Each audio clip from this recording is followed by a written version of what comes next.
आरती जी, जय जिनेन्द्र। हाँ, जय जिनेन्द्र साहब, मेरी आवाज आ रही है क्या? हाँ हाँ, आ रही है। Okay, thank you.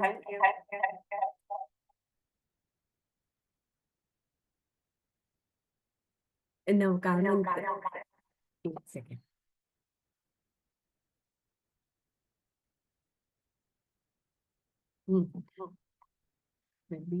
आवाज। हेलो।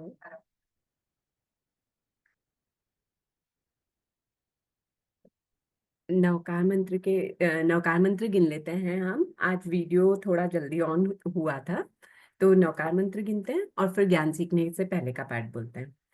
नमो अरिहंताणम, नमो सिद्धाणम, नमो आयर्याणम, नमो उवज्जायाणम, नमो लोए सवसाहुनम, ऐसो पंच नमोकारो सव पावपनासनो मंगलानं च सविसिं परमं हवै मंगलम्, परमं हवै मंगलम्।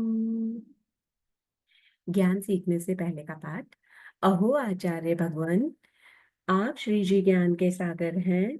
आप हमें अप्रत्यक्ष अनुज्ञा पूर्वक आशीर्वाद प्रदान करें, जिससे हम इस अपूर्व ज्ञान को ग्रहण, धारण एवं वितरण करने में समर्थ बने। आप श्री जी की महती कृपा होगी। सभी को जय जिनेन्द्र। मेरी आवाज बराबर आ रही होगी और वीडियो भी दिख रहा है। मैं हाँ 1 मिनट शेयर जी, करती हूँ, आप देखिए, हाँ शेयर जी, करिए क्या स्क्रीन। आ रही है जी, आ रही है। हाँ, अभी आ रही है सर। एक बार स्क्रीन शेयर कर रही हूँ ना, और देख लीजिएगा वीडियो शेयर हो रहा है क्या। हाँ, अब हो रहा है। इतनी देर में ट्राई कर रही थी, हो नहीं रहा था। ठीक है।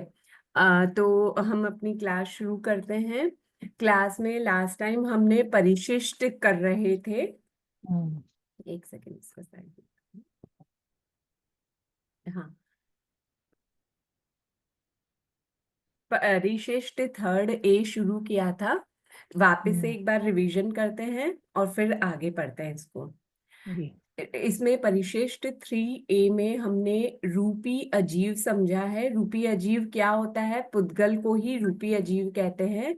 तो हम्म, इसका स्वरूप क्या है, मतलब ये कैसा होता है? तो अजीव, अजीव यानी जिसमें जीव नहीं हो, हम्म, जो जीव रहित हो उसे अजीव कहते हैं। तो जो चेतना से रहित हो, संवेदना से रहित हो, आत्मा से रहित हो, वो अजीव कहलाता है। 7 अजीव 2 प्रकार के होते हैं, रूपी अरूपी। अरूपी यानी जिसमें वर्ण गंध रस स्पर्श न हो। ऐसे कौन से होते हैं अजीव? तो धर्मास्तिकाय, अधर्मास्तिकाय, आकाशास्तिकाय, काल, ये अरूपी है, अजीव है। हमें समझना है रूपी अजीव क्या है, क्योंकि आगे हम जो पुद्गल के बारे में समझना चाह रहे हैं वो रूपी अजीव के भेद ही होंगे। तो रूपी अजीव किसे कहते हैं? रूपी शब्द आते ही, रूपी का मतलब है जिसमें वर्ण गंध रस स्पर्श हो। तो ऐसे अजीव जिनमें वर्ण गंध रस स्पर्श हो उसे रूपी अजीव कहते हैं। अब रूपी अजीव को ही पुद्गल भी कहते हैं, ये इंपॉर्टेंट है। 1 लाइन भी बन सकता है या एमसीक्यूज में भी आ सकता है क्वेश्चन कि रूपी अजीव और पुद्गल का क्या संबंध है। तो रूपी अजीव को ही पुद्गल भी कहते हैं। अब पुद्गल, पुद्गल का मतलब क्या? पुद्गल यानी उनका लक्षण क्या है? जो मिलते और बिखरते हैं। रूपी है इसलिए उनमें वर्ण गंध रस स्पर्श होगा ही, और उनका स्वभाव है मिलना और बिखरना। उन्हें पुद्गल कहते हैं। कोई पुद्गल एक परमाणु रूप भी हो सकता है, द्विप्रदेशी समुदाय भी हो सकता है, यानी 2 प्रदेशों का मिक्स हो सकता है, 3 प्रदेशों का समुदाय हो सकता है, 4 का, 5 का, 6 का, 7 का, 8 का, 9 का, 10 का, यावत संख्य का हो सकता है, असंख्य का हो सकता है, और अनंत प्रदेशों के समूह को भी हम पुद्गल ही कहेंगे। तो पुद्गल, ऐसे पुद्गल लोक में अनंत है। जब ये समूह में है और इनके पूरे ग्रुप्स हैं तो हम इन्हें ही वर्गणा कहेंगे। जो वर्गणा वाला चैप्टर में हमने पढ़ा था कि इनके समूहों को वर्गणा कहते हैं, उसमें क्या था, दो प्रदेशों के बहुत सारे समूह थे। और यहाँ पुद्गल क्या समझा रहे हैं कि दो प्रदेश मिले हुए हैं, उसको पुद्गल कह रहे हैं। और वहां ये कह रहे हैं ऐसे दो दो के समान जातीय वाले जो समुदाय हैं उनको वर्गणा कहते हैं। तो इन्हीं के जब ग्रुप्स हो जाएंगे, द्विप्रदेशी के बहुत सारे हो गए या त्रिप्रदेशी के बहुत सारे हो गए, तो वो जो ग्रुप होगा वो वर्गणा कहलाएगी। यहाँ पे समझा रहे हैं कि पुद्गल क्या है, तो पुद्गल एक सिंगल परमाणु को भी आप पुद्गल कहोगे। दो परमाणु अगर आपस में मिल जाएंगे तो फिर उसके बाद हम जैसे ही वो मिलेंगे ना, हम उनको परमाणु नहीं कहेंगे, अब हम उनको प्रदेश कहेंगे। तो दो प्रदेश जब मिलेंगे तो वो द्विप्रदेशी स्कंद कहलाएगा, तीन प्रदेश मिलेंगे तो त्रिप्रदेशी स्कंद कहलाएगा। ऐसे अनंत प्रदेशी स्कंद होते हैं और ये लोक में बहुत सारे हैं, बहुत सारे यानी अनंत है। हम जो भी चीज देखते हैं वो रूपी है, इसीलिए हमें दिखाई दे रही है। तो ये सब पुद्गल ही हैं। अब यहाँ पे रूपी पुद्गलों के दो भेद बताए गए हैं, सूक्ष्म परिणत पुद्गल और बादर परिणत पुद्गल। सूक्ष्म परिणत पुद्गल किसे कहेंगे, जिसकी डेफिनेशन होगी कि जिसमें कम से कम एक वर्ण हो, एक गंध हो, एक रस हो और दो स्पर्श हो। बाकी सब चीजें एक एक हो लेकिन स्पर्श दो हो। और कौन से दो स्पर्श, ये जगन्य में मिनिमम की बात कर रहे हैं हम। यानी कोई एक परमाणु भी है तो उसमें ये क्वालिटी होना जरूरी है कि एक वर्ण होगा, एक गंध होगा, एक रस होगा और दो स्पर्श होंगे। और दो स्पर्श में कौन से वाले दो स्पर्श, या तो वो ठंडा होगा या गर्म होगा, या वो लूका होगा या वो चिकना होगा। ये चार में से कोई से भी ऑपोजिट वाले दो गुण उसमें होंगे। तो इस तरह से अगर मैं देखूं तो परमाणु में चार क्वालिटीज हो सकती है अलग अलग टाइप की। या वो गर्म हो, गर्म के साथ में लूखा हो, या वो गर्म हो, गर्म के साथ में चिकना हो, या वो ठंडा हो, ठंडा के साथ में लूखा हो, या वो ठंडा हो और ठंडे के साथ में चिकना हो। तो ये चार स्पर्श ही सूक्ष्म परिणत पुद्गल में मिलते हैं। जबकि हमने स्पर्श 8 प्रकार के पढ़े हैं, तो वो जो शेष चार प्रकार बचे ना, वो स्पर्श इनमें नहीं पाए जाते। यहाँ पे सूक्ष्म परिणत पुद्गल की डेफिनेशन दे रखी है, जिस पुद्गल में जगन्य एक वर्ण, एक गंध, एक रस, दो स्पर्श। स्पर्श में शीत उष्ण स्निग्ध रुक्ष। और उत्कृष्ट अगर देखा जाए तो उत्कृष्ट में क्या क्या मिल सकते हैं, पांचों वर्ण, दो गंध, पांच रस, चार स्पर्श। यानी जब ऐसे परमाणु मतलब इतनी संख्या में मिलेंगे कि उनमें दो दो करके ये अलग वाले स्वभाव भी हों, तो फिर वो पांच वर्ण, दो गंध, पांच रस, लेकिन चार स्पर्श वाले ही होंगे, मैक्सिमम चार स्पर्श। यानी कोई परमाणु जो प्रदेश जो मिलकर के स्कंद बन रहा है, उसमें कोई ठंडे और चिकने वाला हो सकता है, कोई ठंडे और लूखे वाला भी हो सकता है। इसी तरह कोई गर्म और चिकना वाला हो सकता है, कोई गर्म और लूखा वाला हो सकता है। ऐसे मिलकर मैक्सिमम उनमें जो स्पर्श मिलेगा वो चार ही होंगे। ऐसे पुद्गलों को हम सूक्ष्म परिणत पुद्गल कहते हैं। कुछ डाउट है किसी को, या समझ में आई ये बात सूक्ष्म परिणत पुद्गल वाली? दीदी एक बार फिर से बोलना प्लीज, मैं लेट अटेंड की। सूक्ष्म हाँ, परिणत कोई बात पुद्गल। नहीं। हम यहाँ पर कर रहे हैं कि रूपी, लास्ट टाइम का रिवीजन किया और आज हम कर रहे हैं रूपी अजीव के भेद प्रभेद। यानी ये रूपी अजीव कितने प्रकार का होता है, तो रूपी अजीव दो प्रकार का होता है, सूक्ष्म परिणत पुद्गल और बादर परिणत पुद्गल। अब सूक्ष्म परिणत पुद्गल के उदाहरण दे रखे हैं, परमाणु द्विप्रदेशी, त्रिप्रदेशी से लेकर के 10 प्रदेशी तक तो ऐसे ही कह दिया है। इसके आगे भी अगर 11, 12, 13 प्रदेशी आएंगे तो भी वो सब इसी में गिनी जाएंगे। ऐसे करते करते संख्येय प्रदेशी स्कंद हो या वहां से लेकर असंख्येय प्रदेशी स्कंद हो, वो भी कंप्लीट कर लो। उसके बाद अनंत प्रदेशी स्कंद तक सूक्ष्म परिणत पुद्गल के उदाहरण हैं। अनंत प्रदेशी स्कंद ही बादर परिणत पुद्गल का भी उदाहरण है, लेकिन दोनों में फर्क है। दोनों में क्या फर्क है? इनके वर्ण गंध रस तक तो सेम रहेंगे, लेकिन स्पर्श में अंतर आ जाएगा। उसी से पता चलेगा कि ये सूक्ष्म परिणत पुद्गल है या ये बादर परिणत पुद्गल है। तो अब क्या अंतर है वो हम बता रहे हैं। उसके लिए पहले वर्ण गंध रस स्पर्श ये आप लोग कर चुके हैं कि वर्ण 5 होते हैं। कौन कौन से? कृष्ण, नील, लोहित, हरिद्र, शुक्ल। सामान्य लैंग्वेज में बोले तो काला, नीला, लाल, पीला, सफेद। गंध 2 होती है, सुरभि गंध, दुर्भि गंध, सुगंध, दुर्गंध। फिर रस 5 प्रकार का होता है, तिक्त, कटुक, कषाय, अम्ल, मधुर। यानी कड़वा, तीखा, कशैला, खट्टा, मीठा। इसको इसी क्रम में याद रखिएगा। मैं फिर कह रही हूँ, मैंने पहले भी ये बात कही थी, हम तीखा, कड़वा, कशैला, खट्टा, मीठा बोलते हैं, लेकिन यहाँ पर अगर आपने वैसे याद किया और फिर उसको तिक्त, कटुक, कषाय पे बैठाने गए तो आपका नंबरिंग गलत हो जाएगी। इसलिए तिक्त यानी कड़वा है, तो पहले कड़वे का नंबर आ रहा है। कड़वा, तीखा, कशैला, खट्टा, मीठा। और स्पर्श 8 प्रकार के होते हैं। कक्खट यानी कर्कश, मृदु यानी मुलायम, गुरु यानी भारी, लघु यानी हल्का, शीत यानी ठंडा, उष्ण यानी गर्म, स्निग्ध यानी चिकना और रुक्ष यानी लूखा।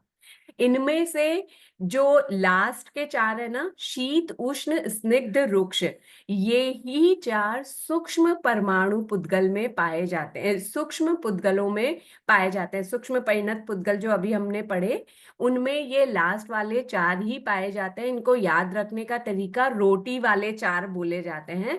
रोटी या तो गर्म होगी या ठंडी होगी या चिकनी होगी या लूखी होगी।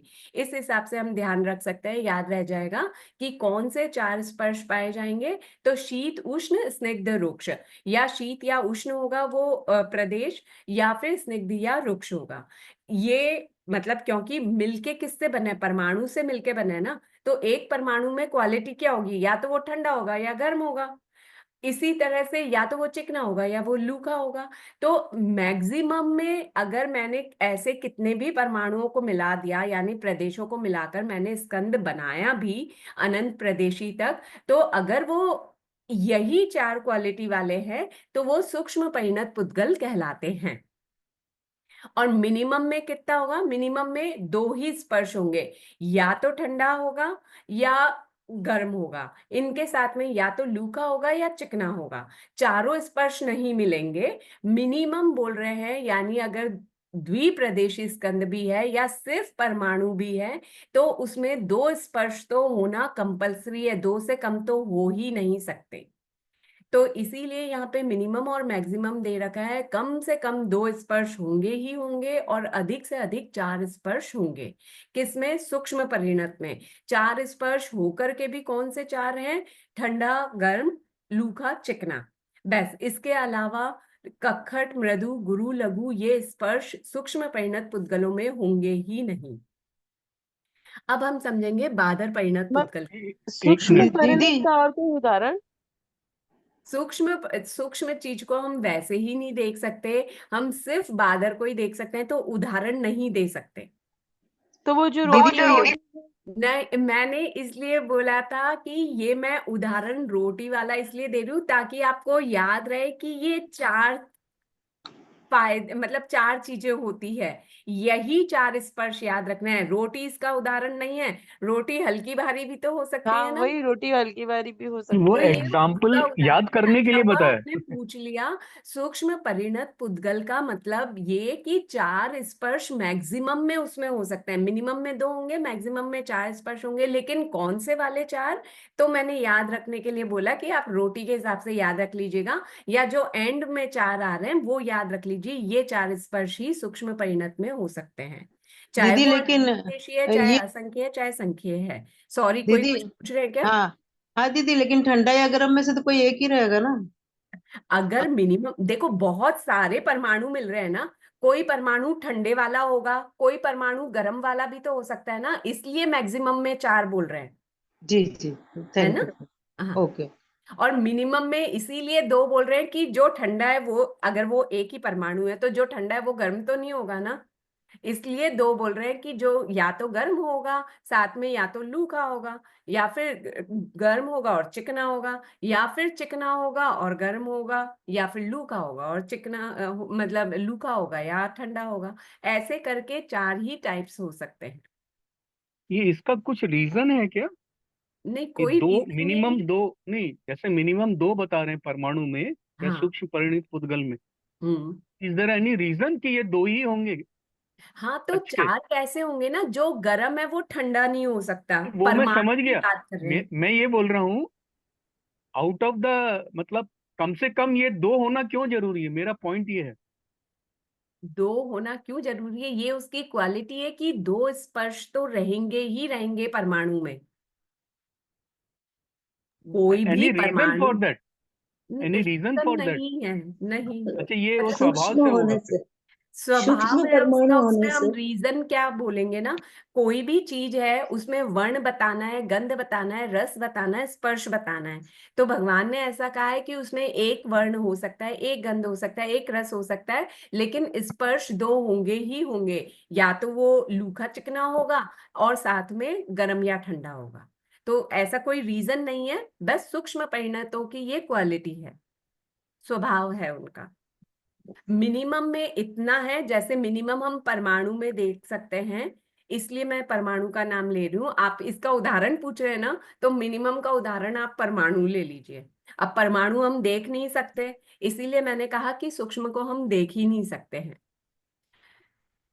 तो मिनिमम अच्छा, ये जिसमें। हाँ। अनंत प्रदेशी स्कंद हुआ, हाँ। तो इसमें परमाणु तो नहीं रहे? हाँ, तब भी परमाणु वो तो चार। वैसे भी जब स्कंद बना तो परमाणु हाँ, नहीं नहीं, रहे, मेरा परमाणु। क्वेश्चन आगे ये था कि इसमें भी सिर्फ दो ही चीजें होंगी फिर, गर्म या ठंडा? बिल्कुल।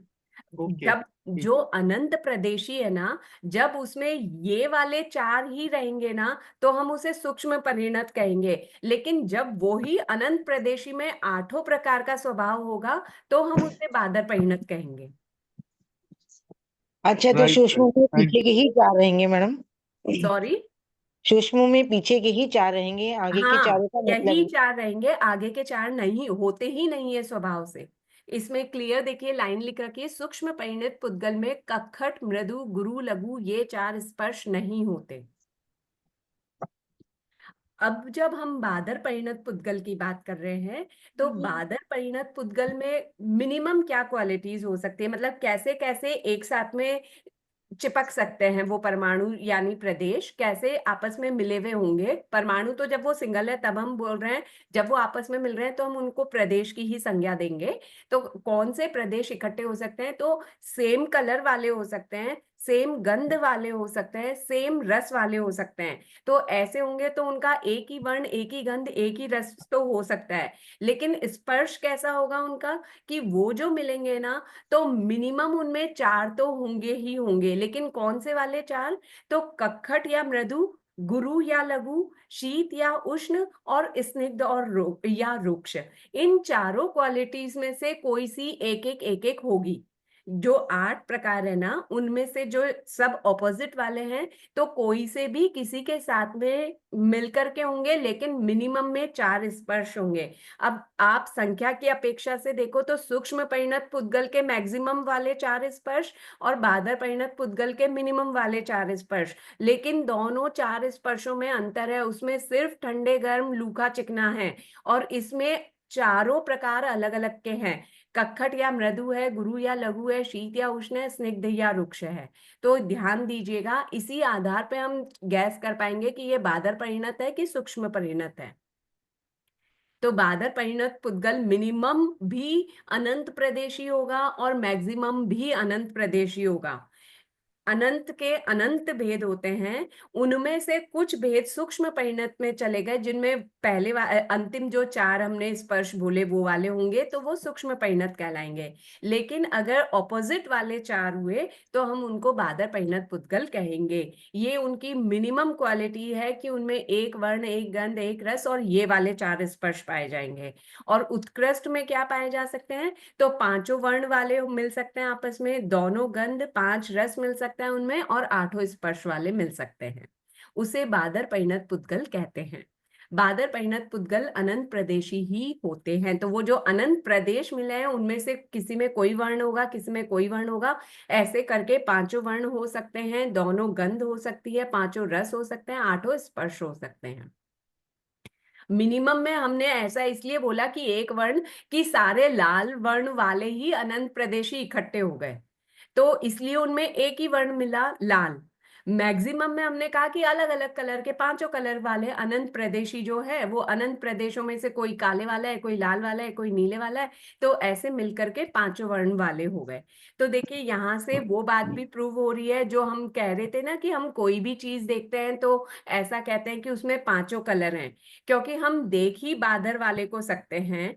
तो बादर वाले में जो उत्कृष्ट में है वो 5 वर्ण, 2 गंध, 5 रस और 8 स्पर्श वाले हैं, इसलिए तो इसे बादर परिणत पुद्गल कहते हैं। अब वापस से डेफिनेशन दे रखी कि परमाणु किसे कहते हैं, तो वो सबसे छोटा पुद्गल, वो सबसे छोटा हिस्सा जो स्वतंत्र हो और जिसका 2 भाग ना किया जा सके, सबसे छोटा हिस्सा जिसके वापस 2 हिस्से की कल्पना भी ना की जा सके, उसे परमाणु कहते हैं। वो किसी और के साथ जुड़ा हुआ नहीं है, दूसरे परमाणु के साथ जुड़ा हुआ नहीं है, खुद अकेला ही स्वतंत्र है, तो वो परमाणु कहलाता है। अब है स्कंद किसे कहते हैं। स्कंद से पहले प्रदेश समझ लीजिए। प्रदेश मतलब जब दो परमाणु आपस में मिल जाएंगे तो वो फिर स्कंद कहलाएगा। अब स्कंद का वापस से उतना ही हिस्सा जो परमाणु जितना था, यानी जिसके 2 हिस्से की कल्पना ना की जा सके, 2 हिस्से ना किए जा सके, 2 विभाग ना किए जा सके, वो प्रदेश कहलाता है। और ऐसे प्रदेशों का समूह स्कंद कहलाता है।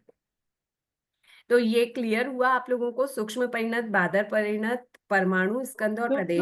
मैम जैसे हाँ सूक्ष्म परिणत पुद्गल होता है उसमें ना खाली वही, एक मिनट, सूक्ष्म परिणत पुद्गल में मैम वही आएंगे जिसमें पीछे के 4 स्पर्श है, आगे के 4 होंगे नहीं, चाहे हाँ अनंत ऋषि भी है। हाँ हाँ, यही डिफरेंस है दोनों में कि वो बाद वाले 4 इनमें बाद वाले 4 ही हैं, पहले वाले 4 है ही नहीं। क्वालिटी ही नहीं है उनमें, ये गुणवत्ता ही नहीं है कि उनमें ऐसे वाले होंगे, तभी उनको सूक्ष्म कह रहे हैं। जिन परमाणु, जिन स्कंदों में ये वाले गुण मिलेंगे उन्हें ही बादर परिणत कहेंगे। ठीक है। मतलब ऐसे अनंत परमाणु मिलने जिनमें सिर्फ 2 ही स्पर्श है, शीत उष्ण में से एक, स्निग्ध उष्ण में से एक, हाँ, वो अनंत मिले ऐसे तो फिर सूक्ष्म अनंत परिणत। मिले चाहे असंख्य हाँ, मिले, मतलब लास्ट, जैसे एट लास्ट हाँ अनंत। हाँ हाँ हाँ बिल्कुल, दोनों के अनंत में यही फर्क है। हाँ। उसके अनंत में ये 2 ही मिलेंगे और इस वाले अनंत में चारों के ऑपोजिट मिल जाएंगे। ठीक। अब परमाणु और प्रदेश में समानता और भिन्नता, अभी जो हमने डेफिनेशन समझी उसी के आधार पे अब इनमें क्या सिमिलैरिटी है, परमाणु और प्रदेश की बात कर रहे हैं। परमाणु, हाँ बोलिए। मतलब मुझे नहीं पता कि इस टॉपिक से रिलेटेबल है कि नहीं, पर मन में डाउट है तो मैं पूछ लूं। हाँ आता होगा तो मैं जरूर बताऊंगी, बोलिए। समुच्चय मनुष्य का एग्जाम्पल होता है, ये उसमें ही आता है क्या, सूक्ष्म में? समूर्छित मनुष्य, हाँ, क्योंकि उनको कहा जाता है कि वो माइक्रोस्कोप से भी नहीं देख सकते हैं, ऐसे होते हैं। हाँ सूक्ष्म को तो किसी से भी नहीं देख सकते हम, कोई गैजेट से नहीं देख सकते, वो सिर्फ केवल ज्ञान में ही दिखता है, केवल ज्ञान, केवल दर्शन का ही विषय है। तो मुझे नहीं लगता कि समूर्छित मनुष्य मतलब बादर का तो है ही नहीं, ये तो क्लियर है, पर सूक्ष्म का ही होगा फिर, रूपी है तो हो भी सकता है। और जैसे समुच्चय मनुष्य है तो उसको अपन काय में काउंट करें फिर, क्योंकि एक इंद्रिय तो उसको बोल ही नहीं सकते। नहीं नहीं, एक इंद्रिय क्यों बोलेंगे, 5 इंद्रियां है ना उनके पास। पंचेंद्रिय है हाँ, पर दिखता नहीं है। बहुत सारी पंचेंद्रिय चीजें हैं जो हमें नहीं दिखती। हमें तो आज तक ये लगता था कि पंचेंद्रिय है तो वो दिखेगी ही सही। इंद्रियों का दिखने से क्या संबंध है ना, मतलब दिखने का संबंध पर इनसे है, प्रदेशों की अपेक्षा से, कि वो अनंत प्रदेशी है तो रूपी होगा कि अरूपी होगा। इंद्रियों का रूपी अरूपी पने से क्या संबंध है। इंद्रियां तो उसके विषयों को ग्रहण करने की शक्ति है। आंख से हम देख सकते हैं, कान से सुन सकते हैं, ये इनके विषय हैं। तो जिनको 5 इंद्रियां मिली है यानी वो 5 प्रकार के विषयों को ग्रहण कर सकता है। जो 5 इंद्रियां 23 विषय होते हैं ना, वो सारी इंद्रियां अपने अपने विषयों को ग्रहण कर सकती है। इंद्रियों को देखने वाले से मतलब नहीं है, यहाँ मतलब ये है कि जो अनंत प्रदेशी होगा उनमें से जो बादर वाले होंगे उन्हीं को हम देख पाएंगे। उनमें से भी कुछ को देख पाते हैं, कुछ को नहीं देख पाते। जो एकेंद्रिय जीव आप जैसे बोल रहे हैं ना कि पंचेंद्रिय, हमें लगा हम सबको देख ही पाते हैं। अपन मिट्टी के कण को देख पाते हैं ना, लेकिन वो कण भी तो असंख्य जीवों का समूह है। जब उनका शरीर है तब हम वो मिट्टी का एक कण देख पा रहे हैं। तो ये सब कुछ इस पे डिपेंड है कि उनमें कितने वर्ण गंध रस स्पर्श है। मतलब वो रूपी है तो हम देख पाएंगे, बादर है तो। और बादर में भी सारे नहीं देख पाते, ये मैं क्लियर बोल रही हूँ। हाँ, पर जैसे मिट्टी का आपने बोला तो अभी पता है कि वो एक इंद्रिय है, तो उस पे वो नहीं देख पा रहे हैं, तो इतना वो नहीं लगता कि ठीक है एक इंद्रिय है तो नहीं भी देख पा रहे हो। पर नाम ही समूचे मनुष्य है और उसको नहीं देख पा रहे, सिर्फ केवल ज्ञानी देख सकते हैं। और जब भी पंचेंद्रिय का एग्जाम्पल पढ़ते हैं तो क्या एग्जाम्पल देते हैं? स्नेक का एग्जाम्पल देते हैं, हमारा एग्जाम्पल देते हैं, चिड़िया मतलब उनका एग्जाम्पल देते हैं। तो ये कभी एग्जाम्पल भी देने में नहीं आया, तो इस वजह से थोड़ा सा डाउट आया कि इसको काय में काउंट करेंगे। आप आपका क्वेश्चन एक बार वापस बोलिए मुझे, सॉरी। मेरा क्वेश्चन है कि जो समुच्चय मनुष्य की कैटेगरी है, हाँ एक तो वो आपने बोला कि पंचेंद्रिय है, ओके। हाँ। हम्म। पर वो क्या सूक्ष्म में आएगी क्या? क्योंकि नहीं, नहीं, सूक्ष्म वाली चीज तो हम देख ही नहीं सकते, इसलिए सूक्ष्म में तो वो आएगी ही नहीं। पर समुच्चय मनुष्य के लिए भी तो ऐसे ही बोला जाता है कि उनको भी आप नहीं देख सकते हो। हाँ, एक मिनट, एक और। सूक्ष्म और बादर ना, ये भेद एक इंद्रिय में ही होते हैं। त्रस में सिर्फ बादर ही होता है।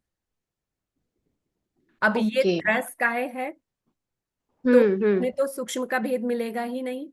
हाँ। जो आपका डाउट था वो क्लियर हुआ, या ओ, अभी कुछ और है? ठीक है, तो मतलब ये क्योंकि सिर्फ मैं समझ नहीं पा रही हूँ, पर स्टेप से चलेंगे तो शायद क्लियर हो जाएगा। ठीक है, ये समझ में आया कि वो सूक्ष्म तो नहीं है तो पंचेंद्रिय, पर अभी नहीं देख सकते क्योंकि वो सिर्फ केवल ज्ञानियों के उसका विषय है। ज्ञान का विषय है, केवल ज्ञानी, और जो परम अवधि ज्ञानी होते हैं ना, शायद उनका विषय हो। मतलब अपना छद्मस्तों का विषय तो नहीं है, जो अपना सामान्य ज्ञान वाले हैं उनका विषय तो नहीं है। मैडम क्योंकि इसका एक प्रतिमा में एग्जाम्पल भी हो सकता समुद्र। है कि जैसे गर्भ के अंदर जैसे एक बच्चा जैसे जन्म ले रहा है, हाँ तो उस टाइम में अपने को नहीं लगता है कि वो पंचेंद्रिय है, लेकिन वो पंचेंद्रिय होता है। समझ रहे हैं? अपन उसको देख नहीं पा रहे, जैसे आज ही गर्भ आया सपोज करो, हाँ। तो अपन उसको नहीं देख पा रहे। वैसे ही समुच्चय मनुष्य भी है, जैसे ही आज आया है वो अपन नहीं देख पा रहे और वो अपने काल को प्राप्त कर लेता है उसी टाइम। सेम एग्जांपल ऐसे वो पचेंद्रिय मान सकते हैं कि गर्भ के अंदर वाला बच्चा भी वो पचेंद्रिय है, बहुत छोटा है अभी, अपन हाँ, उनको आंखों से नहीं देख सकते हैं, लेकिन वो बराबर। है पचेंद्रिय। बहुत बढ़िया, और हाँ। ये तो ये एग्जांपल आप, अपर्याप्त है ना, हाँ। समुच्चय मनुष्य अपर्याप्त होंगे। अपर्याप्त समुच्चय अवस्था मनुष्य में भी ही वही काल कर कैटेगरी है एक जाएंगे तरह वो। से। जी। हाँ, समुच्चय मनुष्य भी वही कैटेगरी है, जन्म लेता है और जन्म लेते ही वो काल को प्राप्त हो जाता है। और उसमें से जो जो अपने गर्भ में टिकता है वो आगे जीव बन जाता है। आंटी, मैं आपसे पूछ रही थी कि ये अपर्याप्त ही होंगे ना समुच्चय मनुष्य का मूर्ख एग्जाम। मनुष्य अपर्याप्त ही होते हैं, वो अपर्याप्त अवस्था में ही काल को प्राप्त कर जाते हैं। और रूपी अरूपी से आपका मतलब था कि, मतलब एक बार मेरे को रूपी और अरूपी में थोड़ा कंफ्यूजन हो गया जब बोला। रूपी का मतलब जिसमें वर्ण गंध रस स्पर्श हो, अरूपी जिसमें वर्ण गंध रस स्पर्श ना हो। ठीक है, तो ये समुच्चय पुद्गल की रूपी। बात हो रही है, ये पुद्गल की बात ये हो रही है। पुद्गल की बात हो हाँ, रही है। हम जो देख रहे हैं, आप जो देख रहे हो, मैं जो देख रही हूँ, वो भी पुद्गल ही है। आत्मा तो वैसे ही अरूपी है ना। ये जीव की अपेक्षा से नहीं पूछ रहे हैं, ये वो जो दिखने वाला मनुष्य है, समूचे मनुष्य, उसी की बात पूछे हैं। पीयू जी, वो ही पूछना चाह रहे हो ना? हाँ जी। आत्मा तो वैसे ही नहीं देख पा रहे, चाहे वो हाँ किसी की भी हो। हम जो शरीर देख पा रहे हैं, ये उसी की अपेक्षा से पूछ रहे हैं कि हम हाँ, मैं कैसे शरीर की देख। अपेक्षा से पूछ हाँ रही हूँ। हाँ। तो वो रूपी है, कौन रूपी है, सॉरी? समुच्चय समूचे मनुष्य, हाँ, रूपी है। रूपी है क्योंकि उसमें वर्ण रस गंध स्पर्श है, बिल्कुल बिल्कुल बिल्कुल, हाँ। तो उसका शरीर रूपी कहलाएगा जी। ठीक बिल्कुल, है ना। है, थैंक शरीर, यू। शरीर शब्द ही मतलब जो पुद्गल है, पुद्गल। पुद्गलों से बना हुआ है। तो इसलिए किसी का भी शरीर हुआ, चाहे एक इंद्रिय का हुआ से लेकर एक्चुअली पंचेंद्रिय में का हुआ, उसी शरीर पुद्गल का ही है। उसी की वजह से, शरीर की वजह से हम डिफ्रेंशिएट कर पा रहे हैं, एक इंद्रिय, देहेंद्रिय, पंचेंद्रिय इत्यादि। हाँ, उनकी इंद्रियों की आधार पर हम कर पा रहे हैं। और इंद्रियां होंगी किसमें? इंद्रियां शरीर में ही होंगी, क्योंकि जब हमने पर्याप्तियां पढ़ी तो पढ़ा ना, सबसे पहले जीव ने आहार किया, उससे शरीर बनाया, शरीर से इंद्रियां बनाई, इंद्रियों के बाद में उसने श्वासोच्छ्वास करना शुरू किया था। तो ये सब स्टेप से चल रहा है, तो इंद्रियां तो बनेगी ही बनेगी। आंटी एक डाउट और है, हाँ बोलिए। इससे रिलेटेड है। जैसे इंसान जब अपना गति बंद करता है कि मनुष्य नरक है, नारकी है, या कौन से में आयु गति, बंद करता है कि गति बंद? गति हम हर समय बांधते रहते हैं, आयु जीवन में एक बार ही बनता है। तो ये मनुष्य गति में जाएगा, ये तो गति बंध में आएगा ना। हाँ, तो ये नामकर्म की प्रकृति है। वो मनुष्य गति में जाएगा ये नहीं, वो मनुष्य गति में जा रहा है, तो गति तो हम कंटिन्यू बांधते हैं, क्योंकि नामकर्म का बंध हम करते रहते हैं जब तक इसका बंध विच्छेद नहीं हो जाता। चौथे गुण स्थान तक बनती है मनुष्य गति, देवता और नैरिक वो फोर्थ गुण स्थान में बांधते हैं। पर जब तक इसका बंध विच्छेद नहीं हो जाता, तब तक प्रति समय जिस जीव ने जो भी गति बांध रहा है वो एक ना एक गति बांधेगा। जैसे नरक गति सिर्फ पहले गुण स्थान में ही बन सकती है, तिर्यंश पहले दूसरे में बन सकती है, और चौथे तक मनुष्य गति बन सकती है। और आगे जो जाएंगे मनुष्य और तिर्यंश, वो सिर्फ देव गति बांधेंगे। तो गति जब तक छोड़ेंगे नहीं ना, मतलब इनका बंध विच्छेद नहीं होगा ना, तब तक प्रति समय हर जीव कोई ना कोई गति तो बांधता ही रहेगा। तो अब जब विच्छेद हो जाएगा उस टाइम पे कौन सी गति बांध रहा है उसके बेसिस पे डिसाइड होगा। नहीं नहीं, जिस समय वो जो आयु बांध रहा है उसी के प्रायोग्य गति बांधेगा। ओके। जैसे तो मैं अगर अभी देवगति का बंद कर रही, देव आयु का बंद कर रही हूँ, तो उसके आयु के रिलेटेड कितनी नामकर्म की प्रकृतियों का, कितनी बाकी प्रकृतियों का बंद कर रही हूँ, वो उस समय ही होगा। मैं उस समय वही प्रकृतियों, उत्तर प्रकृतियों का बंद करूंगी जो देव प्रायोग्य होंगी। जितने समय मैं देवायु का बंद करूंगी ना, उतने समय उन्हीं उत्तर प्रकृतियों का बंद करूंगी जो देव के प्रायोग्य है, देवता के लायक है। Got it. तो अगर कोई मनुष्य मतलब ये इस मनुष्य भव का बंद कर रहा है, मतलब उसमें अपन आयु में काउंट करेंगे ना उसको, हाँ, तो मनुष्य आयु का बंद कर रहा है। मनुष्य में वो ऐसा भी हो सकता है कि समुच्चय मनुष्य का बंद करे फिर। हाँ, ओके। क्योंकि मनुष्य गति का ही जो 303 भेद है ना मनुष्य के, उसी में तो अपर्याप्त के 101 भेद भी है ना, तो वो सब हाँ। मनुष्य के ही हुए ना। Okay, clear? ठीक, तो थैंक यू। हाँ हाँ, शशि जी आप कुछ पूछना चाह रहे हैं, आपका हैंड रेज है, बोलिए।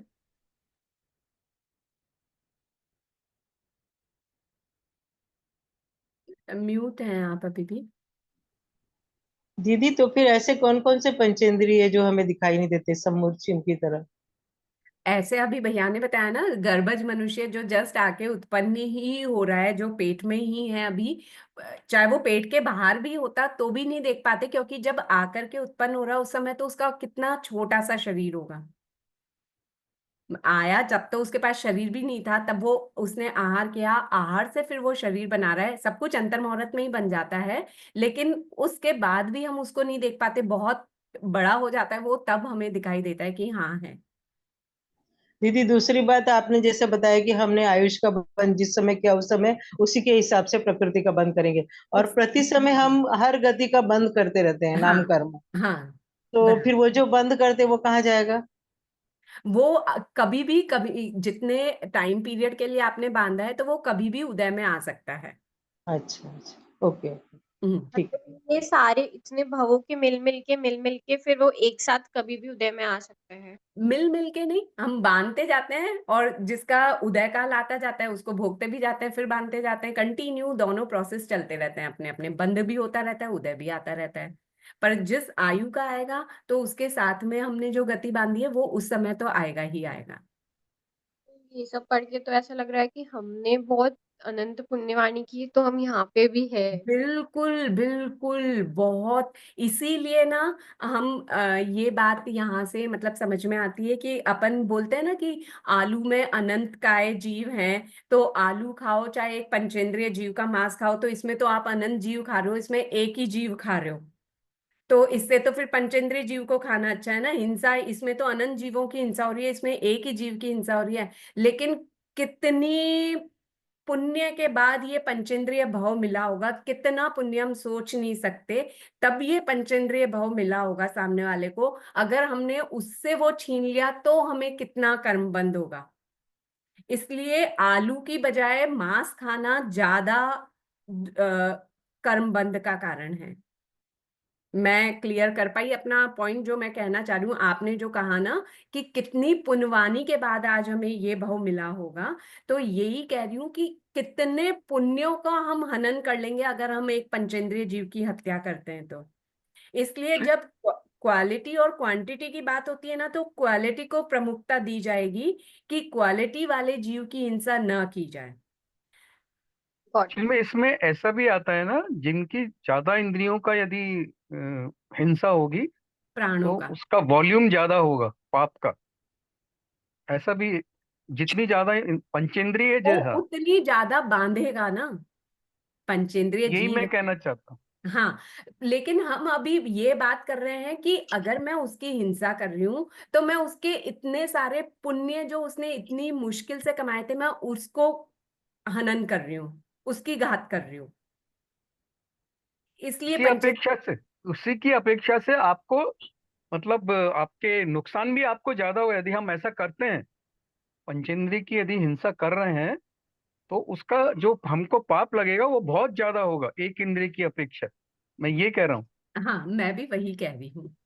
हेलो दीदी, हाँ जय जी, जिनेन्द्र। जय जिनेन्द्र सर, ये मैं बोलिए। कह रही थी कि आप अपने जो जिन धर्मों में आचार्य भगवान, बड़े आचार्य भगवान की है, उसमें लिखा है कि जिस जीव में इतनी ज्यादा इंद्रियां होगी ना, उसकी घात में उसको उतनी ही ज्यादा पीड़ा का अनुभव होता है। इसलिए इंद्रियां बढ़ने पे वो आपका पाप कर्म बढ़ता जाता है। हम यही कह रहे हैं, जितना ज्यादा सेम पुण्य थिंग। होगा उतनी इंद्रियां मिलेगी, उतने प्राण अधिक मिलेंगे। 10 प्राण होते हैं ना, बल प्राण। जितने ज्यादा प्राणों का आप घात कर रहे हैं, बल प्राणों का, उतनी ज्यादा आपको दोष लगेगा, कर्मों का बंद होगा। सेम बात ही हम अलग अलग वेरी क्लियर। तरीके हाँ, से कह रहे सही हैं। सही बोल रही हैं। ठीक है। मैडम एक डाउट था मेरा। हाँ सर। हमें मैं ये बोल रहा था, जो अपन गति बार बार अपन बंद करते हैं हम्म तो वो निकाचित होती है या अपन उसको तोड़ भी सकते हैं? आयु तो बंद कर लिया अपन ने, वो तो भोगनी है। आयु तो निकाचित है, आयु में तो हाँ, कुछ भी नहीं गति का लगता। कुछ ऐसा है क्या? हाँ, गति में लगता है, लग सकता है। मतलब निकाचित भी हो सकती है और वो भी हो सकता है ना? हाँ, निद्धत भी हो सकती है, निकाचित भी हो सकती है। ठीक है सर, ठीक। मैं फिर भी सोचूंगी, अभी मेरा उपयोग नहीं लग रहा, आप इसको पकड़ के मत रखिएगा, मैं सोच हाँ, करके फिर जवाब दूंगी, है ना। ठीक जैसे ठीक आप सर, बोल ठीक। हाँ कंटिन्यूस गति का बंद करते हैं और गति का बंद कर रहे हैं, जैसे मैंने कोई बुरे कर्म की तो बुरी गति उस टाइम पे उस समय पे बंद हो गई, फिर उसका पश्चाताप हो जाता है, तो क्या वो उसमें रिवर्सल भी होता है? यही चीज वो भैया भी बोल रहे हैं और मेरे को लग रहा है कि हाँ होता है। इन पे करण लगते हैं, इनको करण लगना बोलते हैं, कि हाँ उसका अपवर्तना उद्वर्तना होता है। ये जो आप कह रहे हो ना कि एक बार बंद कर ली, फिर मैंने अगर पश्चाताप किया तो उसके कर्म का जो दलिक है वो कम हो जाए, जो प्रदेश है वो कम हो सकते हैं क्या? तो हाँ, मुझे जहां तक ध्यान है, इन पे उद्वर्तना अपवर्तना करण लगेगा। जैसे राजा श्रेणिक जी के साथ हुआ था। मैं वही कह रही थी, ये बराबर। वाला एग्जांपल था ना कि उन्होंने वंदना की थी और उनका वो जो नारकी का बंद था वो करके फर्स्ट नारकी का हो गया था 7वीं से, हाँ तो ये उसी एग्जांपल में फॉल करेगा ना? हाँ हाँ परसनचित राजा जी का भी हो गया था, आयुष का भी और गति का भी। हाँ, वो तोड़ते तो बालों की तरफ, मुकुट की तरफ हाथ उठाया था। हाँ हाँ, है ना। ठीक हाँ है। जी, ये शशि जी मैसेज आया हुआ है कि अनम्यूट नहीं हो पा रहे। मैनेजमेंट टीम से भैया या दीदी जो भी हैं, प्लीज आप देख लीजिए, शशि जी अनम्यूट नहीं हो पा रहे हैं तो। जी, एक मिनट देखते हैं। हाँ, तब तक हम अपना विषय आगे बढ़ाते हैं। मैम, जैसे नामकरण का अभी बोला कि गति नामकरण बांधते हैं, तो जो हम हर समय बांध रहे हैं तो अभी तो जिस गति में है उससे रिलेटेड ही बांध रहे हैं ना? जिस गति में है वो उस गति का उदय है। हाँ अभी हमारे मनुष्य गति का उदय है, तो जरूरी नहीं है कि मैं इससे रिलेटेड ही बांधूं। तो अभी आगे देखिए की तो जैसा गति हमें स्वभाव, डिसाइडेड ही नहीं है, तो फिर हम कैसे फिर कौन सा नाम गति नाम जीव कर्म का बांधते हैं? जैसा स्वभाव होगा, उसके जैसे भाव होंगे, उसके अकॉर्डिंग वो बांधता रहता है कंटिन्यू। जब मेरे भाव अच्छे होंगे मैं देव गति के भी बांध लूंगी, भाव वो घिरे मेरे नरक गति के भी बांध लूंगी। तो ऐसे करके दलिक इकट्ठे होते जाएंगे। जब मैंने नरकायु बांधी होगी, जब मेरी नरकायु उदय में आएगी, तो मैंने जितने नरक गति के दलिक थे उनको भोग लूंगी उस समय में। और बाकी फिर बाकी अगले बार जब मेरा होगा समय, जब मैं वापस से नरक में जाऊंगी, तब भोग लूंगी। नहीं, जो दूसरी देवायु तिर्यंचायु ये सब बांधे तो हाँ, वो तब तक मेरे स्टॉक में पड़े रहेंगे, वो माल मेरी जब उनका आत्मा में बंद होगा।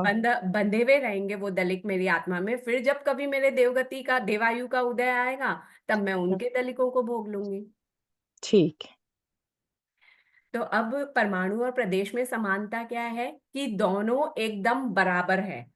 परमाणु जो सिंगल और घूम जो रहा है, ये गति के लिए वही फिर जाति और के लिए हो जाएगा सेम बिल्कुल की बिल्कुल नेक्स्ट बिल्कुल। नेक्स्ट के हाँ लिए ही, हाँ उस भव से रिलेटेड नहीं होगा फिर। हाँ, बस जिस समय आप आयु बांध रहे हो, उस समय जो आयु बांध रहे हो उसी के प्रायोग्य गति जाति ये सब चीजें बांधोगे। नाम कर्म की जितनी भी चीजें हैं ना, शरीर जैसे देव हाँ, गति बांध रही हूँ, तो उस समय मैं वैक्रिय शरीर का बंद कर रही होंगी, औदारिक का नहीं करूंगी उतने टाइम पीरियड के लिए, जब मैं आयु बंद कर रही हूँ, देवायु, अच्छा। है ना ये और सब। लेकिन इसका मतलब मोटा मोटी नामकरण भी नेक्स्ट भव के लिए ही बांधा जाता है पूरा? आयु कर्म सिर्फ नेक्स्ट भव के नहीं लिए। नहीं, नामकरण भी, नामकरण नहीं, नामकरण नाम कर्म तो भवो भव के लिए बंध रहा है। मतलब उस भव से रिलेटेड उसमें उसका फल नहीं मिलना। मैं ऐसा समझी नहीं, आप वापस क्वेश्चन बोलिए। जैसे गति जाति ये सब नेक्स्ट आगे के भवों के लिए होता है, तो उस भव के लिए उसका कोई ऐसा रिजल्ट नहीं मिलना ना। नहीं, उस भाव में भी मिल सकता है ना, अगर मैंने थोड़े से टाइम पीरियड के लिए बांधा, जगन्य बंद किया है, तो अगर माने औरत थोड़ा बाद में सा, उदय में आ सकता है ना। अगर देवायु बांधा तो देवायु, अगर मनुष्य भव में रह के बांधा तो फिर उसका कहाँ से उदय आएगा? आयु तो वैसे भी अगले भव की हाँ, तो बनेगी। वो नेक्स्ट भवों में ही काम आएगा ना, उस भव में हाँ, तो आयु कर्म बाकी अगले आ भव का सकता ही है। बांधते हैं। गति वगैरह के लिए अगर आप पूछ रहे हैं, तो वो मैं कह रही हूँ कि हाँ, वो अगर मैं देव आयु में हूँ और देव गति का बंद कर रही हूँ, तो वो मेरे उस भाव में भी उदय में आ सकती है। अगर मैंने उतने भाव से बांधा कि थोड़े ही समय के लिए बांधा, तो अंतर मुहूर्त बाद भी उदय में आ सकती है। ठीक, बाकी नेक्स्ट भव में भी काम आएगा। हाँ हाँ। परमाणु और प्रदेश दोनों साइज में एकदम बराबर है, यानी उनकी अवगाहना एकदम बराबर होती है, और दोनों ही अविभाज्य हैं, यानी उनके दो टुकड़े नहीं किए जा सकते, क्योंकि वो सबसे छोटे टुकड़े को ही हम परमाणु बोल रहे हैं। फर्क इतना है कि जब वो स्वतंत्र घूम रहा है तो हम उसको परमाणु कह रहे हैं, और जब वो दूसरों के साथ जुड़ा हुआ है तो उतने ही हिस्से को, जितना परमाणु अकेला था उतने ही हिस्से को हम प्रदेश बोल रहे हैं। यहाँ पे और चित्र से स्पष्ट किया गया है। परमाणु एक बॉक्स को अगर मान लिया जाए, तो द्विस्कंदी द्विप्रदेशी स्कंद कब होगा? जब दो परमाणु मिले। तो जब दो परमाणु मिलेंगे, तो हम उसको परमाणु शब्द यूज नहीं करेंगे, अब हम उसके लिए शब्द यूज करेंगे प्रदेश, क्योंकि वो जुड़े हुए हैं ना आपस में। तो हम ये बोलेंगे वो दो प्रदेश जुड़े हुए हैं, इसीलिए हम उसको द्विप्रदेशी स्कंद कहेंगे। सिंगल है तब तक हम परमाणु कहेंगे, दो या दो से अधिक होते ही हम उसको स्कंद कहेंगे। लेकिन परमाणु जितने पार्ट को हम स्कंद प्रदेश कहेंगे। तो प्रदेश और परमाणु दोनों एकदम बराबर हैं अवगाहना में, बस एक स्वतंत्र घूम रहा है और दूसरा जुड़ा हुआ है। तो यहाँ पे चित्र से वही चीज स्पष्ट की हुई है। ऐसे ही तीन प्रदेशी, चार प्रदेशी, चतुर प्रदेशी, पंच प्रदेशी, षट, सप्त, अष्ट प्रदेशी, नव प्रदेशी, 10 प्रदेशी, संख्या को दिखा नहीं सकते, बड़ी संख्या होती है। संख्या प्रदेशी, असंख्य प्रदेशी, अनंत प्रदेशी, इसी तरह से होते हैं। लेकिन यहाँ कैसे एक ही लाइन में जुड़ते हुए दिखाए गए हैं, तो नीचे वही क्लियर किया गया कि जरूरी नहीं है कि वो बॉक्स ऐसे के, मतलब परमाणु ऐसे ऐसे ही बढ़ते जाए, वो किसी भी शेप में मिले हुए हो सकते हैं। नीचे दिखा रखा है, स्पष्ट दिया गया है कि ऐसे दो दो करके चार वाला ऐसे भी जुड़ा हुआ हो सकता है, ऐसे भी जुड़ा हुआ हो सकता है, किसी भी तरह से जुड़े हुए हो सकते हैं। ये सिर्फ कल्पना के आधार पे बताया गया है, समझाया गया है। सूक्ष्म को देख नहीं सकते, समझा नहीं सकते, सिर्फ समझने के लिए, क्योंकि आगे हम जैसे जैसे पढ़ेंगे हमें दलिक बनाना होगा, निषेक बनाना होगा कर्म का, तो हमारे को ये सब समझ में आएगा, मतलब ये सब चीजें काम में आएगी। तो यहाँ तक क्लियर हुआ परमाणु रूपी पुद्गल वाला टॉपिक आप लोगों को। अब हम औदारिक शरीर आदि 5 की परिभाषाएं कर लेते हैं। औदारिक शरीर किसे कहते हैं? जो उदार उदार पुद्गलों से बना गया शरीर है उसको औदारिक शरीर कहते हैं। औदारिक शरीर समझने से पहले ये समझ लेते हैं शरीर किसे कहते हैं। जो प्रतिक्षण क्षीण होता रहे उसे शरीर कहते हैं। अब उसमें औदारिक शरीर किससे किसे कहते हैं? तो जो उदार पुद्गलों से बना हुआ होता है, उदार यानी बड़े स्थूल पुद्गलों से बना हुआ होता है, उसे औदारिक शरीर कहते हैं। इसकी दूसरी डेफिनेशन ये दे सकते हैं कि औदारिक वर्गणा से खींचकर, मतलब औदारिक वर्गणा को खींच करके जो शरीर बनाया जा रहा है उसे औदारिक शरीर कहते हैं। सभी तिर्यंचों के और मनुष्यों को जन्म से ही औदारिक शरीर प्राप्त होता है, लेकिन नैरिक और देवों में औदारिक शरीर नहीं होता। उनके कौन सा होता है? वैक्रिय शरीर होता है। तो वैक्रिय शरीर किसे कहते हैं? वैक्रिय शरीर जो वैक्रिय वर्गणाओं को खींच करके बनाया गया शरीर है वो वैक्रिय शरीर कहलाता है। और अगर वैक्रिय शब्द की डेफिनेशन देखी जाए तो वैक्रिय मतलब होता है विविधता, विभिन्नता, यानी उनसे, उस शरीर से, जो शरीर वैक्रिय शरीर होता है उससे विशिष्ट प्रकार की क्रियाएं कर सकते हैं। अभी मेरे पास औदारिक शरीर है, क्या मैं मेरे पास जितनी अवगाहना है, क्या मैं उस अवगाहना से एकदम बड़ी आकाश जितनी अवगाहना बना सकती हूँ क्या अपनी? नहीं बना सकती। क्या एकदम छोटे से चींटी जितना शरीर बना सकती हूँ क्या अपना? नहीं बना सकती, क्योंकि औदारिक शरीर में ये विशेषता नहीं है। लेकिन वैक्रिय शरीर में ये विशेषता है कि वो छोटा भी हो सकता है, बड़ा भी बना सकता है अपने आप को। एक भी है तो एक से अनेक रूप भी बना सकता है। ये सारी विशिष्टताएं वैक्रिय शरीर में मिलती है। तो ये जिस वर्गणा से बने हुए हैं वो वैक्रिय वर्गणा है। वैक्रिय वर्गणा के पुद्गलों से बना हुआ शरीर वैक्रिय शरीर कहलाता है। उससे विशिष्ट प्रकार की क्रियाएं की जा सकती है। अब इसमें ये किन में होता है? तो होता चारों गति में है, लेकिन जन्म से किन को मिलता है? तो जन्म से नैरिकों यानी नरकवासियों को और देवताओं को, उनको भव धारणीय शरीर वैक्रिय शरीर ही मिलता है। यानी वो जन्म से उनको ये शरीर मिलता है। और तिर्यंच और मनुष्य यदि लब्धि यानी शक्ति प्रकट करें, कोई ऐसा कार्य करें जिससे उनको लब्धि प्राप्त हो जाए, तो वो वैक्रिय शरीर बना सकते हैं। अगर उनको वैक्रिय लब्धि प्राप्त हो जाए तो वो भी वैक्रिय शरीर बना सकते हैं। यानी मिलेगा किसमें? चारों गतियों में। लेकिन भवधारणीय मिलेगा सिर्फ 2 गति में, नरगति और देवगति में। और लब्धि के अपेक्षा से तिर्यंच और मनुष्यों में भी मिल सकता है। नेक्स्ट है आहारक शरीर। आहारक शरीर किसे कहते हैं? आहारक वर्गणा के पुद्गलों को खींचकर जो शरीर बनाया जा रहा है वो आहारक शरीर कहलाता है। अब ये बना कौन सकता है? तो आहारक शरीर किसी को भी जन्म से तो मिलता ही नहीं है। किसको मिलेगा? जो मनुष्य है, मनुष्यों में जो संयत है यानी साधु है, पंच महाव्रतधारी, उनमें भी जो अप्रमत्त अवस्था में है यानी प्रमत्त नहीं है, उनको, उनमें से भी जिनको 14 पूर्वों का ज्ञान हो, ऐसे व्यक्ति को ही आहारक लब्धि प्राप्त हो भी सकती है और नहीं भी हो सकती है। हर 14 पूर्वधारी को आहारक लब्धि प्राप्त हो जरूरी नहीं है। 14 पूर्वधारी में से भी किसी को ये लब्धि प्राप्त होती है, जिसको आहारक लब्धि प्राप्त होती है वो ही ये आहारक शरीर बना सकते हैं। अब यहाँ ध्यान देने वाली इंपॉर्टेंट बात ये है कि ये सिर्फ साधुओं को ही हो सकता है, साध्वियों को नहीं हो सकता। क्यों नहीं हो सकता? क्योंकि साध्वियों को 14 पूर्वों का ज्ञान नहीं हो सकता। नेक्स्ट है इसमें कि ये शरीर होता कैसा है? तो ये एकदम निर्मल शरीर होता है, स्फटिक यानी चमकदार। जैसे स्फटिक मणि होती है, कैसी चमकदार होती है ना, ट्रांसपेरेंट होती है, वैसा ही बताया जाता है कि आहारक शरीर भी एकदम स्फटिक के समान एकदम निर्मल होता है, क्रिस्टल क्लियर होता है। इसकी अवगाहना कितनी होती है? तो अंगुली से लेकर कोहनी तक को एक हाथ कहा जाता है ना? तो एक हाथ से कुछ कम या पूरे एक हाथ की होगी। कुछ कम में इतना सा कम भी हो सकता है, इसको देशोन बोलते हैं। देश यानी कुछ, उन यानी कम। तो देशोन यानी एक हाथ से थोड़ा सा कम भी हो सकता है किसी का, और पूरा होगा तो एक हाथ जितना ही होगा। बस ये आहारक शरीर इतना ही होता है। इसकी अवगाहना जगन्य में देशोन एक हाथ है और उत्कृष्ट यानी मैक्सिमम में एक हाथ होती है। एक दीदी तो हाँ, जैसे पानी दिखाई देता है स्फटिक टाइप ही है, तो आहारक नहीं, शरीर। उससे तो पानी में तेज कहाँ है, चमक अच्छा। कहाँ है? इसमें हाँ। चमक है, इतना तेज है, जैसे मणि होती है ना वैसे। तो दीदी एक प्रश्न ये एक हाथ मतलब अपना एक हाथ और जो तीसरे चौथे हारे का एक हाथ अलग अलग साइज का होगा? यहाँ पे जो बात की जाती है हाथ की, वो प्रमाण पुरुष की अपेक्षा से है। प्रमाण उस हारे में यानी जो उस आगम में कहे गए हैं। उस हारे के प्रमाण पुरुष? नहीं, प्रमाण पुरुष सब आर्य में प्रमाण पुरुष ही कहलाएगा। आर्य की अपेक्षा से बात नहीं कर रहे। प्रमाण पुरुष यानी आगम में जो प्रमाण दिया गया है कि कैसा कितना हाथ होना चाहिए, कितनी गर्दन होनी चाहिए, जो प्रमाण दिए गए हैं उसकी अपेक्षा से बात कर रहे हैं, जो 63 श्लाघनीय पुरुषों के होते हैं। जैसे महावीर स्वामी का जो था वो प्रमाण कहलाएगा।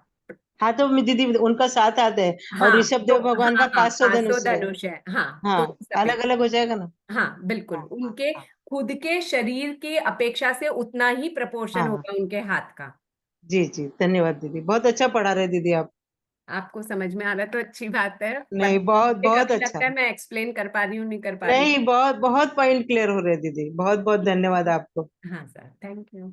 हाँ तो यहाँ पर आहारक शरीर से और रिलेटेड इंपॉर्टेंट बात क्या बता रहे हैं कि एक जीव एक भव में ज्यादा से ज्यादा 2 बार आहारक शरीर बना सकता है, और पूरे अपने संपूर्ण संसार अवस्थान काल में, यानी जीव जब से जीव था और जब तक मोक्ष नहीं जाएगा उसको संसार अवस्थान काल कहते हैं।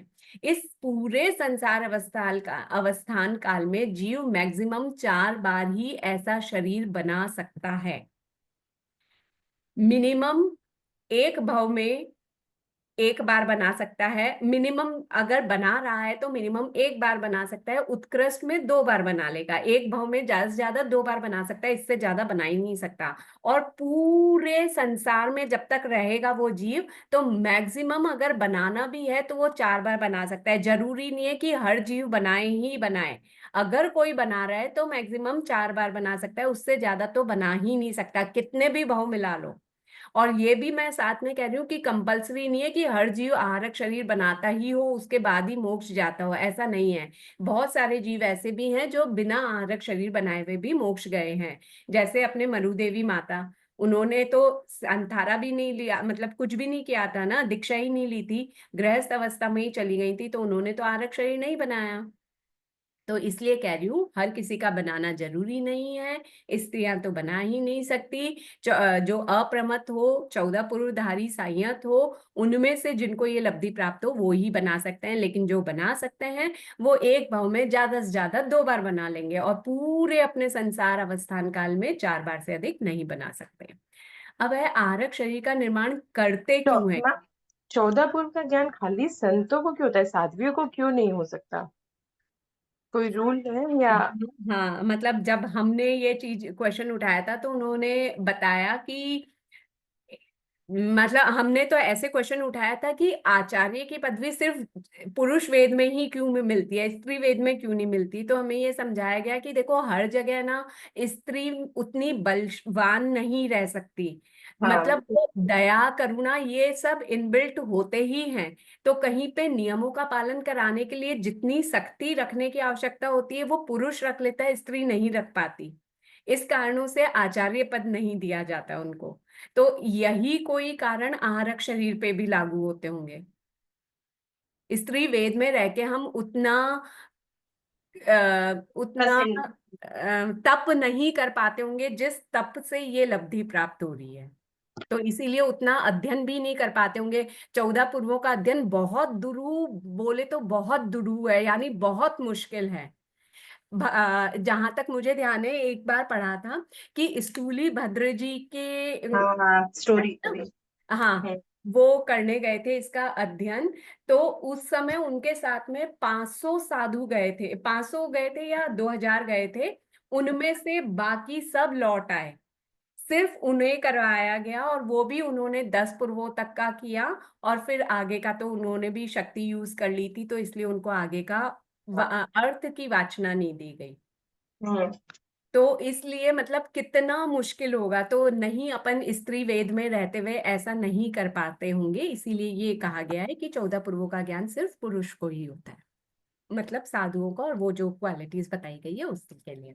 अब यहाँ प्रश्न है कि वो निर्माण क्यों कर रहे हैं। ठीक है, उनको लब्धि प्राप्त हो गई, लेकिन वो इसको यूज क्यों कर रहे हैं, वो क्यों शरीर बनाते हैं? तो 4 कारणों में से कोई एक कारण उपस्थित हो जाए तो भी वो बना लेते हैं। तो क्या कारण है? तीर्थंकर भगवंतों की रिद्धि का दर्शन करने। भगवान तीर्थंकर भगवंतों की रिद्धि का दर्शन करने का मतलब, जैसे अभी वर्तमान समय में कुछ महाविद्य क्षेत्र के कुछ विजयों में तीर्थंकर हैं, बाकी विजयों में तीर्थंकर नहीं है। तो अब दूसरे विजय के अगर किसी आहारक शरीर की लब्धि वाले संत को भगवान के दर्शन करने हैं कि भगवान की रिद्धि कैसी होती है, उनका समूह शरण कैसा होता है, तो ये देखने के लिए वो आहारक शरीर बना करके उस आहारक शरीर को वहां भेज सकता है। वो दर्शन करके आके वापस उस शरीर में विलीन हो जाता है। ये सब कुछ अंतर मुहूर्त के अंदर होता है।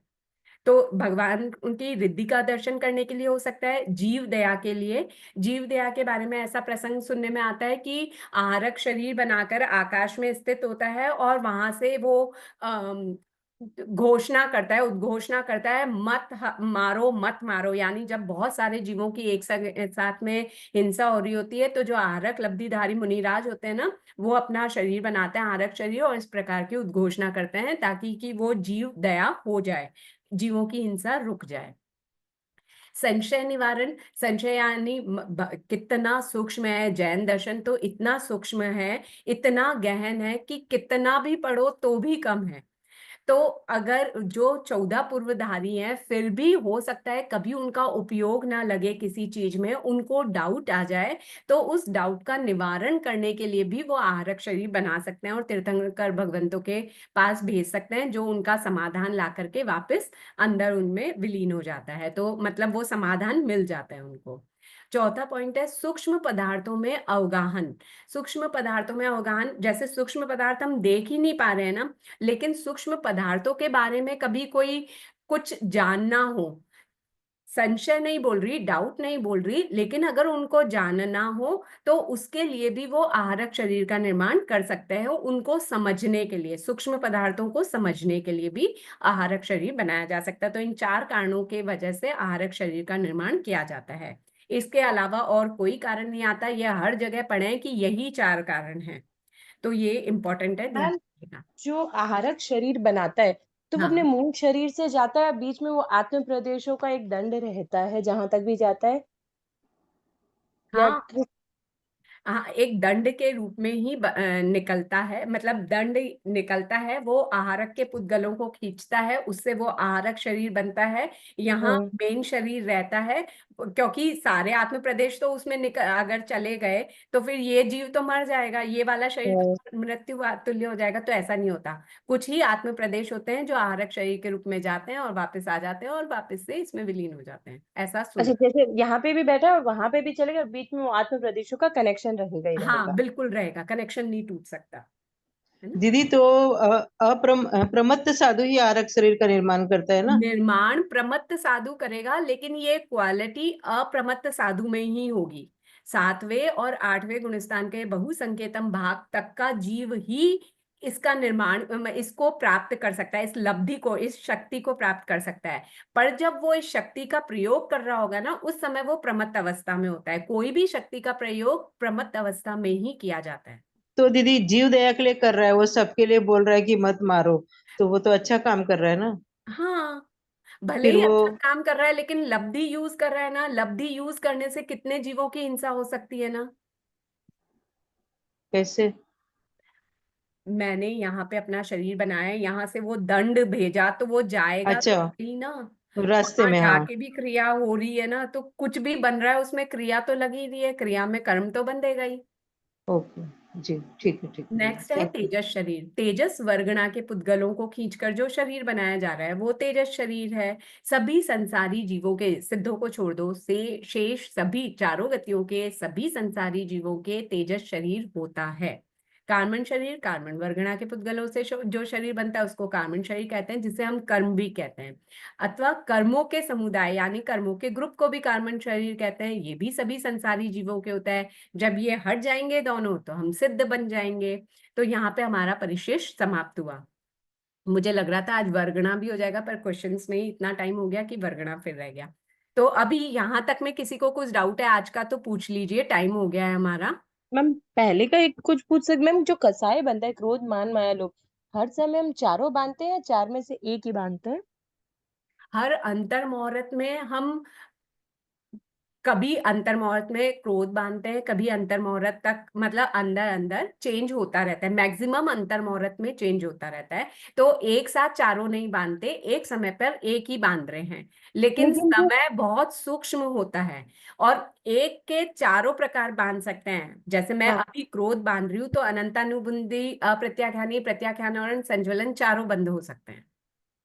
नहीं, जैसे उसमें कुछ एग्जाम्पल्स ऐसे आते हैं जो मान में भी जाते हैं लोभ में भी जाते हैं, तो वो एक सेम ही सिचुएशन पर दोनों ये अलग अलग नहीं बन सकते, मान भी माया भी लोभ भी ऐसा? इसीलिए क्योंकि समय को समझना बहुत बड़ी बात है, मतलब समय को समझना बहुत जरूरी है। समय किसे कहते हैं? हम एक बार पलक झपका रहे हैं ना, तब तक में असंख्यात समय बीत रहे हैं।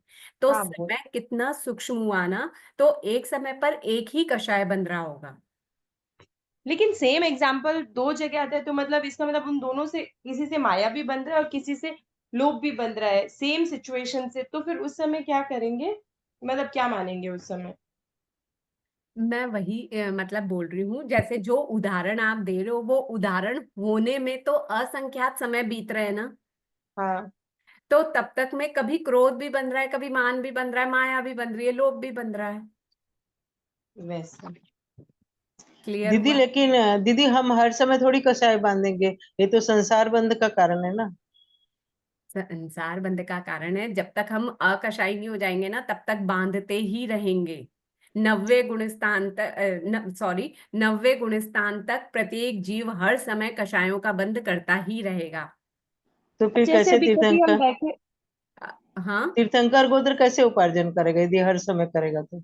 तो उस समय उसके लाइट कषायों का उदय हो रहा होगा। ऐसा थोड़ी है कि तीर्थंकर नाम कर्म का उदय के जो 20 कारण है जब वो उपस्थित होंगे तब कषाय नहीं होगा। कसाय रहेगी। बिल्कुल, तीर्थंकर नाम कर्म का बंद आप 8वें गुणस्थान के बहुसंकेतम भाग तक ही कर सकते हो। तो तब तक तो कषाय है ही है, 90वें गुणस्थान तक तो प्रति समय बंद हो रहा है इनका। 5वें गुणस्थान तक आप प्रत्याख्यानी कषाय का कर लेते हो, उसके बाद 6ठे से 9वें तक तो आप संज्वलन का कर ही रहे हो ना। और तीर्थंकर बंद करते हो आप 4थे से लेके 8वें के बहुसंकेतम भाग तक, तो रहेगा ही रहेगा कषाय का बंद। और उदय भी, उदय तो 10वें तक है।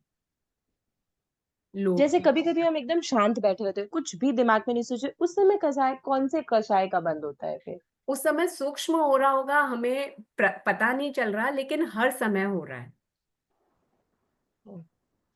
तो नींद में सोए हैं तब कहाँ कुछ करते हैं दीदी? और ये नींद में तो कितने कषाय बांध लेते हैं, सपना नहीं देखते हैं कि हम सपनों में कहाँ से नहीं, कहाँ पहुंच जाते हैं। जब सपना देखेंगे तब, लेकिन नहीं देखेंगे तब। कभी कभी सपना तब नहीं भी भी आता। हाँ, गहरी निंद्रा होती है, जब गहरी निद्रा का उदय होता है तब भी हमारे कषाय का तो बंद एवरी टाइम होता ही है। 90वें गुणस्थान तक सभी संसारी जीव हर समय कषायों का बंद करते ही रहते हैं। और उन एक ही सिचुएशन पर हम अलग अलग कसाय भी बांधते रहते हैं, वो इतने असंख्यात समय में कितनी बार चारों कसाय बन जाते हैं। हाँ हाँ, उत्कृष्ट बता रखा है कि अंतर मुहूर्त बाद तो चेंज होगा ही होगा, वो तो मैक्सिमम पीरियड है। मिनिमम तो कितने देर बाद भी आप कुछ भी बांध सकते हो, और समय बहुत सूक्ष्म है। हम्म। हो गया सभी का क्लियर? तो नवकाम, सॉरी, ज्ञान सीखने के बाद का पाठ बोल लेते हैं हम। अहो आचार्य भगवान, यह ज्ञान हमारे भीतर में विनय की अभिवृद्धि करे, सरलता का विकास करे, सहनशीलता को बढ़ाए, हम पात्र प्रह बने, अनासक्त बने, पांचों इंद्रियों पर विजय प्राप्त करके वीतरागता का वर्ण करें तथा प्रतिपूर्ण सामायिक में लीन हो जाए। इसी के